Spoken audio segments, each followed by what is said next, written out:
할렐루야. 사랑하는 성도 여러분, 오늘은 하나님이 함께 하심으로 형통한 자의 용서라는 제목으로 함께 말씀을 나누고자 합니다. 성도님들은 요셉에 대해서는 아주 잘 알고 계시리라 생각이 됩니다. 만약 요즘 시대에 유퀴즈 같은 TV 프로그램에 요셉이 나오게 된다면 유재석 씨가 이렇게 소개하지 않을까요? 여러분, 오늘의 게스트는 아주 특별한 분을 모셔보았습니다. 노예로 팔려와 죄인의 신세에서 세계 최고 강국인 애굽의 총리가 된 인생 역전 스토리의 주인공, 파란만장한 삶으로는 어느 누구에게도 비길 수 없는 극복의 아이콘, 반전의 아이콘 요셉 씨를 모셔보겠습니다. 와! 이렇게 소개를 하지 않을까요? 그리고는 아마 첫 질문이 총리가 되신 것을 축하드립니다. 총리가 되시기까지 참 많은 고난과 역경이 있으셨는데 이 이야기를 빼놓을 수 없겠죠. 어린 시절 형들과 많은 갈등이 있었다고 하던데 심지어 형들이 죽이려고 하다가 다른 나라에 팔아버렸다고 들었어요.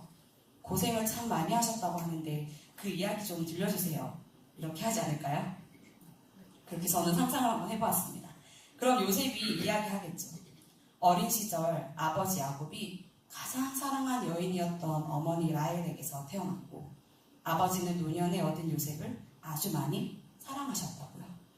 다른 어떤 아들들보다도 사랑하여 채색 옷을 지어 입히고 얼마나 특별히 사랑하셨는지 형들이 그를 시기하고 질투하여 미워할 수밖에 없었던 그 이야기를 할 것 같습니다.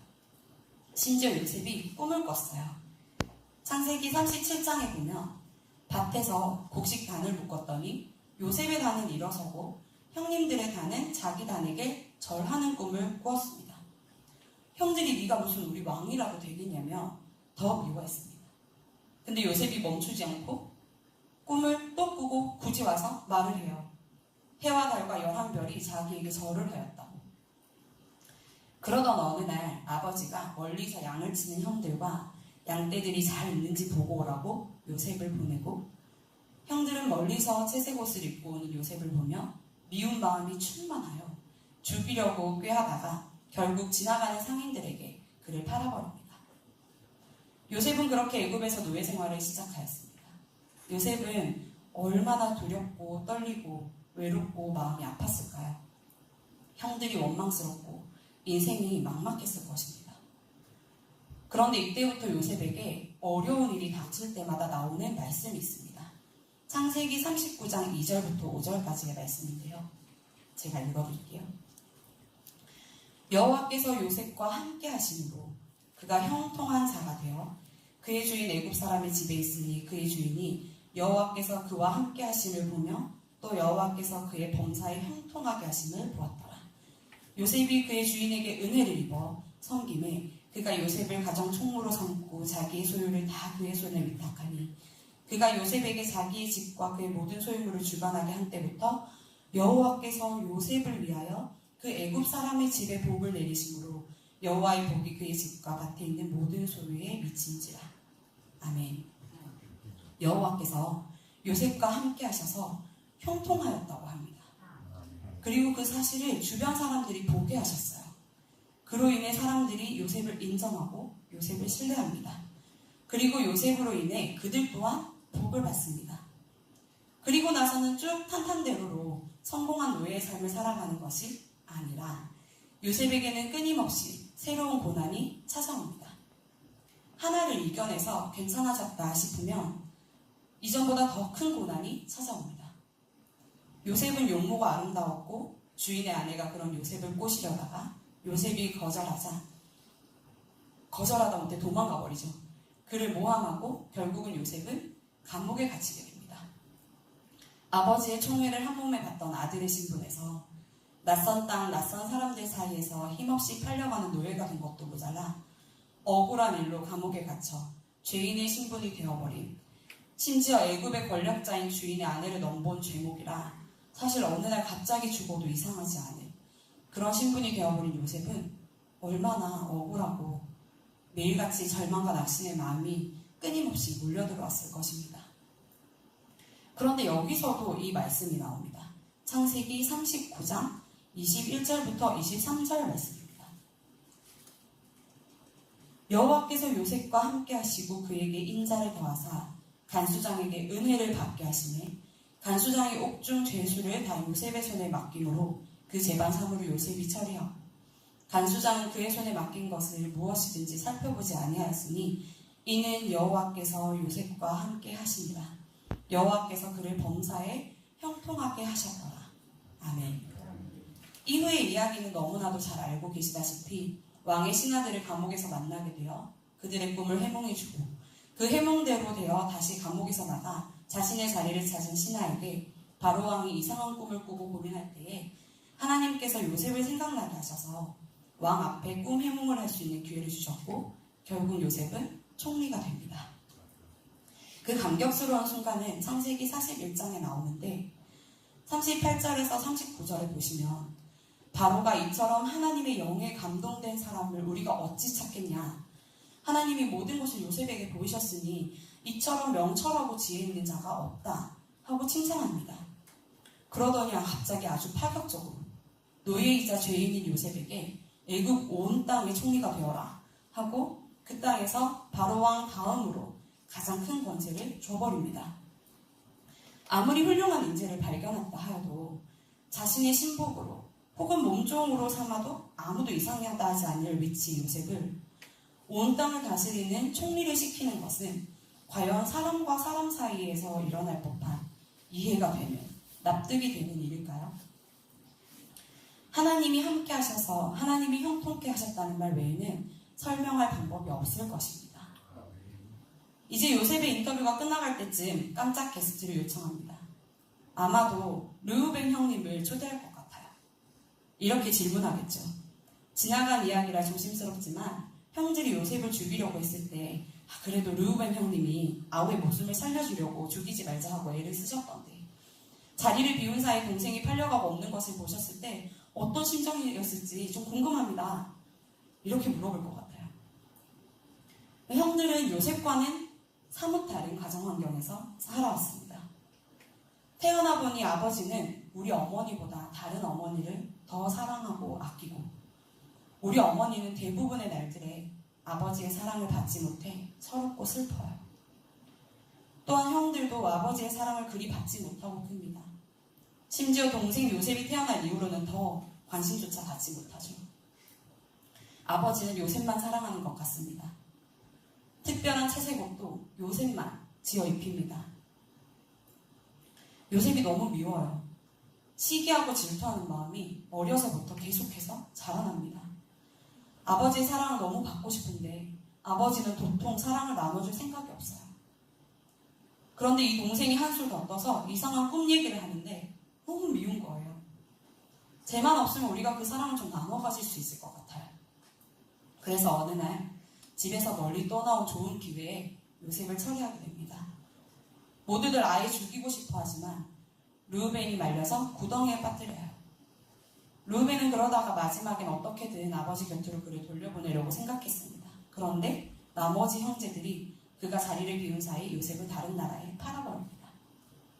어쩔 수 없이 모든 형제들이 입을 맞추기로 하고 아버지께 요셉의 옷을 짐승에게 찢겨 죽임 당한 것처럼 꾸며 피 묻은 옷을 가져갑니다.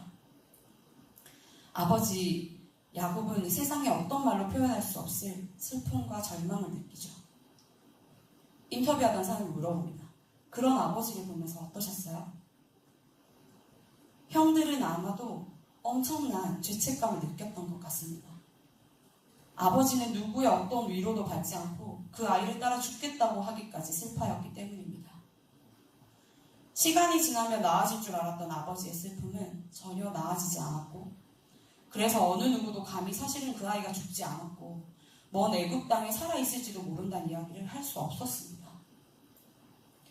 요셉이 총리가 되고 온 땅의 가뭄으로 기근이 들이닥쳐 요셉의 형들이 곡식을 사러 애굽으로 가 요셉을 만날 때까지 10수년의 시간이 흘렀지만 여전히 아버지인 야곱은 요셉이 죽은 줄 알고 있었던 것을 보면 세상엔 비밀은 없다는데 10명이나 되는 형제가 어느 누구도 아버지께 그날의 일을 발설하지 않았다는 것은 심지어 요셉을 죽이지 말자고 주장한 르우벤과 유다조차도 아버지께 사실은 쟤네가 얘를 죽이려 한 것을 우리가 간신히 살려냈다고 어딘가에 살아있을지도 모른다는 이야기를 할 수 없었던 것을 보면 아버지의 슬픔과 아들을 향한 그리움이 조금도 강해지지 않고 그날의 이야기를 꺼내면 아버지가 죽든 자신들이 죽든 할 수밖에 없는 상황이었음을 우리는 예상해 볼 수 있습니다.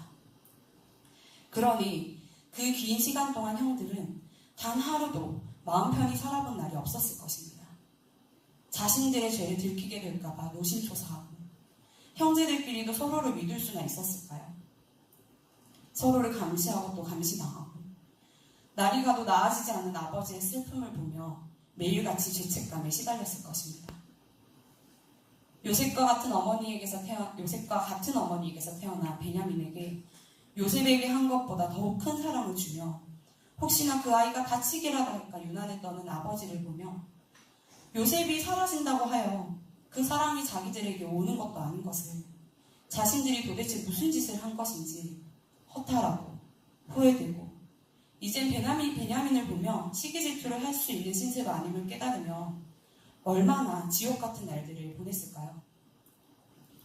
그러다 어느 날 세상에서 가장 막강한 나라의 총리, 말은 총리지만 왕보다 더 권세 있어 보이는 요셉을 만났을 때 자신들이 죽이려고 했었고 몇 푼에 다른 나라로 팔아버린 형제인 요셉을 손 하나만 까딱하면 자신들을 단숨에 없애버릴 수 있는 힘을 가진 권력자로 마주하게 되었을 때 형들의 심정은 어떠했을까요? 극심한 공포를 느끼지 않았을까요? 오금이 저리고 뒷골이 송연하고 팔다리가 뻣뻣하게 굳고 심장은 요동쳤겠죠. 그런 형들에게 요셉은 분명히 이렇게 이야기합니다. 창세기 45장 5절에서 8절을 보면 읽어드릴게요. 당신들이 나를 이곳에 팔았다고 해서 근심하지 마소서, 한탄하지 마소서. 하나님이 생명을 구원하시려고 나를 당신들보다 먼저 보내셨나이다. 이 땅에 2년 동안 흉년이 들었으나 아직 5년은 밭갈이도 못하고 추수도 못할지라 하나님이 큰 구원으로 당신들의 생명을 보존하고 당신들의 후손을 세상에 두시려고 나를 당신들보다 먼저 보내셨나니 그런즉 나를 이리로 보낸 이는 당신들이 아니요 하나님이시라. 하나님이 나를 바로에게 아버지로 삼으시고 그 온 집의 주로 삼으시며 애굽 온 땅의 통치자로 삼으셨나이다. 아멘. 요셉은 형들을 용서했어요. 사실 이렇게 만나기 전에 벌써 용서가 시작되고 있었습니다. 총리가 되고 첫 아이를 얻었을 때 요셉은 아이의 이름을 므낫세라고 지었고 그 뜻은 하나님이 내게 내 모든 고난과 내 아버지의 온 집의 일을 잊어버리게 하셨다 였습니다. 또 둘째 이름은 에브라임이라 하고 하나님이 나를 내가 수고한 땅에서 번성하게 하셨다 라는 고백을 합니다. 그런데 형들은 요셉이 그들을 용서하노라고 당신들은 근심하지 말라고 말하고 안고 입 맞추고 울었어도 그 용서를 오롯이 받아들이지 못했습니다. 계속해서 죄책감을 느끼고 또한 요셉에게 두려움을 가지고 있었습니다. 그래서 오늘 본문의 상황이 되었습니다. 요셉과 자신들의 중재자 역할을 하던 아버지가 돌아가시고 나니 이제 요셉이 아버지도 안 계시는데 우리에게 어떤 복수를 할지 모른다. 큰일이다. 하고 걱정을 하기 시작했습니다. 그래서 오늘 본문 말씀처럼 요셉에게 전가를 보내 이야기합니다. 아버지가 돌아가시기 전에 너한테 전해주라고 하시면서 우리에게 무슨 말씀을 하셨어. 우리의 허물과 죄를 이제 용서하라고 하셨다. 요셉이 나를 이곳으로 보내신 이가 하나님이라고 말해주었지만 형들은 하나님보다 요셉을 더욱 두려워했습니다. 자신들의 과거에 계속해서 매여 있었습니다. 아버지의 종이자 아버지의 하나님의 종인 우리를 이라고 자신들을 가리키며 이제 우리를 용서해달라고 이야기합니다. 말을 전한 것으로 모자라서 찾아와 요셉에게 다시 이야기합니다. 우린 너의 종이야. 아버지가 이들에게 하셨다는 말은 사실인지 아닌지 성경에서 명확하게 말해주고 있지 않지만 사실 생각해보면 이 말이 얼마나 이상한지는 금방 눈치챌 수 있습니다. 아버지는 요셉을 가장 사랑하였고 대부분의 중요한 이야기를 요셉과 나누었습니다. 만약 요셉에게 형들을 용서해라 하고 말씀하실 것이었다면 47장 27절부터의 말씀이 야곱의 마지막 청이라고 소제목이 붙어있는데 그때 요셉을 불러서 이야기하지 않았을까요? 굳이 형들에게 얘들아 요셉에게 가서 내가 이제 너희 용서해 주라고 했다고 말하고 용서를 받아 라고 하지 않았을 것입니다. 요셉에게 직접 이제 형들을 용서하고 너도 그 문제에서 자유하렴 하고 이야기했겠죠. 그리고 하나님을 섬기며 하나님을 잘 알았던 야곱은 요셉이 하나님 앞에서 어떤 삶을 살아왔고 살고 있는지, 그래서 이미 형들을 용서할 수 있었던 것을 잘 알고 있었을 것입니다. 그러니 형들의 이 말은 여전히 형들이 그 일에서 자유하지 못하고 용서를 했으나 용서받지 못했으며 극심한 공포와 두려움 가운데 여전히 있음을 여실히 보여주는 말인 것을 요셉은 알았을 것입니다. 그래서 울었습니다. 자신들이 하나님께, 사랑하는 아버지께 종들이라고 스스로를 가리키는 형들이 너무 불쌍해서 자녀된 삶을 살지 못하고 아버지 앞에서도 하나님 앞에서도 사랑하는 인격적인 관계가 아닌 종된 모습으로밖에 살아올 수 없었던, 하나님도 아버지도 잘 알지 못했던 형들이 불쌍해서 용서를 했으나 용서받지 못해 여전히 자유하지 못한 형들이 안타까워서 요셉은 울었습니다. 요셉은 하나님과 함께함으로 형통한 자였습니다. 그저 문장으로 글자로 보았을 때는 간단합니다. 그러나 매일매일이 절망과 낙심 가운데 오늘 죽을지 내일 죽을지 모르는 상황에서 어린 요셉이 죽지 않고 살아내는 것만으로도 힘겨웠을 것입니다. 하나님이 함께하심으로 요셉은 모든 주어진 일들, 즉 노예로서 해야 하는 일들에서 면제받았다거나 감옥에 갇혔을 때 혼자 호화로운 독방을 누렸다거나 했을까요? 아닙니다. 요셉은 매 순간 선택했어야 했습니다. 노예로서 오늘을 어떻게 살아내야 할지, 말도 통하지 않고 연고도 없는 자신을 멸시천대하고 학대하는 이들을 어떻게 대할지, 억울한 순간에 어떻게 반응하고 자신에게 주어진 그날의 노동과 힘겨운 모든 순간에 어떻게 대응할지 요셉은 매 순간 선택했어야 했습니다. 그리고 요셉은 하나님과 함께하기로 선택했습니다. 자신을 인도하시고 늘 함께하시는 하나님을 신뢰하기로 결단했습니다. 매일 아침 새롭게 찾아오는 새로운 고난과 새로운 낙심 가운데 그럼에도 불구하고 함께하시는 하나님과 동행하기로 선택했습니다. 자신이 알고 있는 하나님은 분명 선하시고 자신의 삶에 어떤 목적을 가지고 계시는 것이 분명하기 때문입니다. 채색 옷을 입고 있을 때 꿈을 꾸게 하셨던 하나님이 지금 고난 가운데에서도 동일한 하나님으로 곁에 계심을 요셉은 알고 있었습니다. 그러니 하나님이 함께 하신 요셉은 하나님과 함께 있었고 매 순간 하나님이 기뻐하시는 선택을 하며 모진 고통을 다 견뎌냈습니다. 그리고 결국 형들이 와서 자신에게 절하는 그 순간, 하나님이 결국 이 일들을 이루셨구나. 이 일을 위해 하나님이 그동안의 나의 삶에 말할 수 없는 고통의 순간을 허락하셨구나 하고 깨달을 수 있었습니다. 노예로서 인정받고 집안 살림을 다 맡게 되었을 때 간수장에게 인정받아 요셉이 한 일은 그가 확인조차도 하지 않고 믿어줄 때, 요셉으로 인해 주변이 복을 받을 때 그렇게 지켜주시고 보호하시는 것 같다가도 또 다음날 인간의 머리로는 이해하지 못할 억울한 일이 생기고 스스로 어찌할 수 없는 깊은 절망과 낙심, 의심과 두려움이 몰려올 때에 요셉은 하나님을 원망하지 않았습니다. 총리가 되고 모든 일이 잘 되고 나서 하나님을 신뢰한 것이 아니라 매 순간 자신과 싸워 이겨내며 하나님의 성품과 그분의 일하심을 알고 신뢰하며 끊임없이 선한 선택을 하고 바른 선택을 하며 악을 선으로 이겨낸 요셉은 매일매일 승리를 맛보고 매일매일 하나님께서 형통케 하심을 경험하며 결국은 큰 승리를 맛보게 되었습니다. 그렇게 살아왔기 때문에 요셉은 형들이 자신에게 행한 악에 대하여 악으로 갚지 않고 내가 하나님을 대신하리이까 당신들은 나를 해하려 하였으나 하나님은 그것을 선으로 바꾸사 많은 백성의 생명을 구원하셨습니다 라고 고백할 수 있었고, 진정으로 형들을 용서할 뿐 아니라 오히려 당신과 당신들의 자녀를 기르리이다 하고 간절하게 그들을 위로할 수 있었습니다. 여러분, 삶의 승리를 맛보고 진정한 용서를 할 수 있는 사람은 어떤 사람입니까? 바로 요셉과 같이 하나님과 함께하여 형통한 사람입니다. 저는 오늘 이 시간 함께하는 저와 여러분 모두가 요셉과 같이 하나님과 함께하여 형통한 자가 되기를 소원합니다. 하나님이 우리를 도우시겠지 하고 손 놓고 있는 것이 아니라 매 순간 치열하게 하나님이 기뻐하시는 것이 무엇인지, 하나님이 함께하셔서 형통케 하시는 자로서 무엇을 선택하고 어떻게 반응하고 다른 이들을 어떻게 대해야 할지 치열하게 고민하며 살아가는 저와 여러분이 되시기를 원합니다.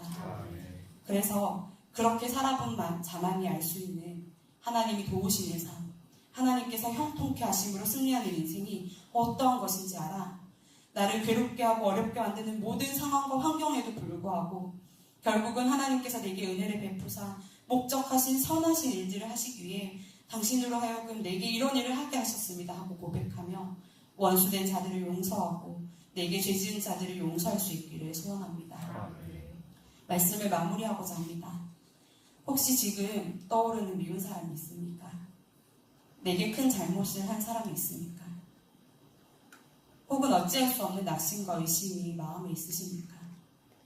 하나님께 그 마음을 털어놓고 아뢰 수 있는 우리가 되기를 소원합니다. 그리고 하나님을 의지하기로, 하나님과 동행하기로 결단하고 오늘 하루 선한 선택을, 바른 선택을 할 수 있게 도우시기를 기도합시다. 그래서 하나님께서 형통케 하셔서 나도 복받을 뿐 아니라 나로 인해 주변이 복을 받게 하시는 귀하고 복된 삶을 살아내시는 저와 여러분이 되시기를 주님의 이름으로 축복합니다. 기도하겠습니다.